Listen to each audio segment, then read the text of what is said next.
Can you give me some insight as to how the new TiVo is tackling the idea of set-top box data and analytics? And it clearly seems to me that that's a thing, not only for you, but writ large in the industry now. Everybody's hot on it. Right. So I was part of the Rovi organization, responsible for what we call the audience management platform. So this is an enterprise-level software where major media sellers and buyers manage their inventory against their audience targets, right? So it's an inventory and revenue management system. And then Rovi acquired TiVo. There's a lot of different businesses there, so I'm only going to talk about the analytics side of the business. And by virtue of that acquisition, we acquired TRA, so TiVo Research and Analytics. And so now we're one company, which is a completely exciting opportunity for us because we're able to combine the assets that TRA built over a number of years with our enterprise software system.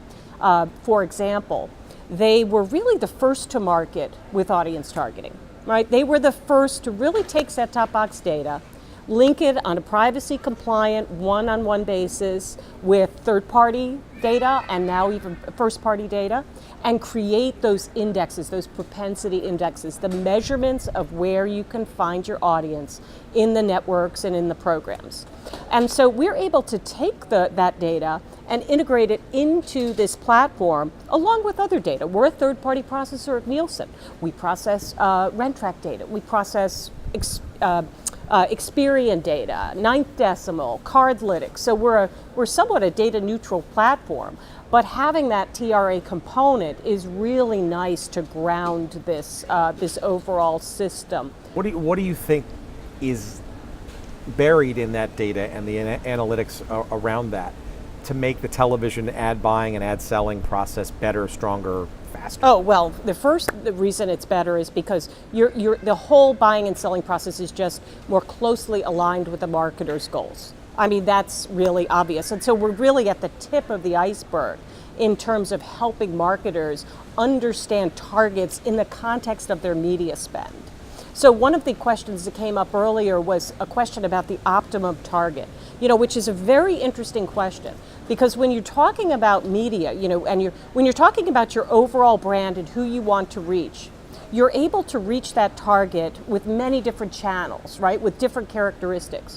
When you talk about the television channel, it would be very interesting to reach the people who were responsive to advertising on TV.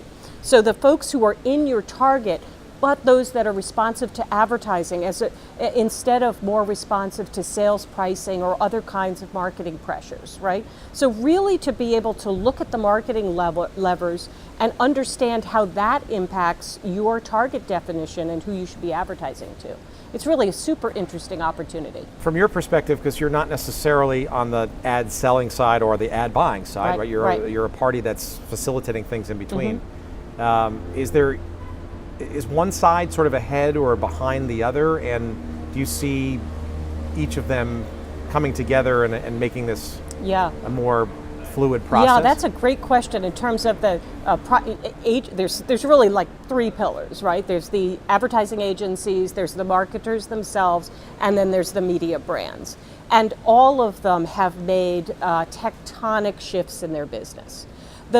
One of the main shifts is this shift from what I'll call media research to data science, right? The investment in big data processing systems. That has happened both at the agency level and the media brands. I mean, most notably, NBCUniversal, Turner, Viacom have all made huge investments in making their systems enabling those systems to generate more value for the advertisers.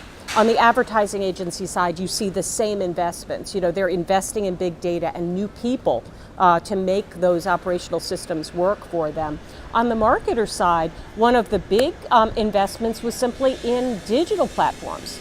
As the marketers invested in DMPs, they have first-party data coming in from website visitors. They're able to combine it with CRM data and really create a very robust set of consumers that represent the buyers of their brands. And now that data can be integrated back in with the television information to kind of create this virtuous loop. It's a much more process-oriented system than we've ever had before, which is really super exciting. So last question then, as a longtime practitioner of media data analytics, media research in the old days, I guess, what of Nielsen and the Nielsen rating system? Does it have a future? Does it have a role? Is there value in it? Are we waiting? We're putting too much pressure on that system to tell us the full story of television and video measurement. What do you think happens to the way we do currency and measurement for television? Well, certainly Nielsen has an extremely strong position in the market and a strong use case.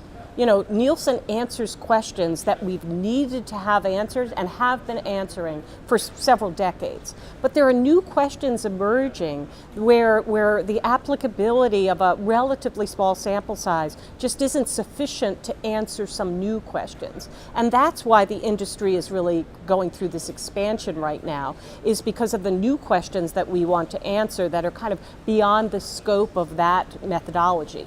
I don't think that is going to go away in our lifetimes, right? And I don't even think that it's desirable for it to go away, right? I think it's a real foundational support for our $70 to $80 billion industry. But when we talk about growing that industry, the growth is going to come from our investments in these other areas. Do you see any of those other data points becoming currencies themselves? Oh, absolutely. Yes, there's going to be new transactional currencies in the market. There already are. When you talk about audience targeting, I mean, that's transactional currency. That's why we have made some investments of our own in data.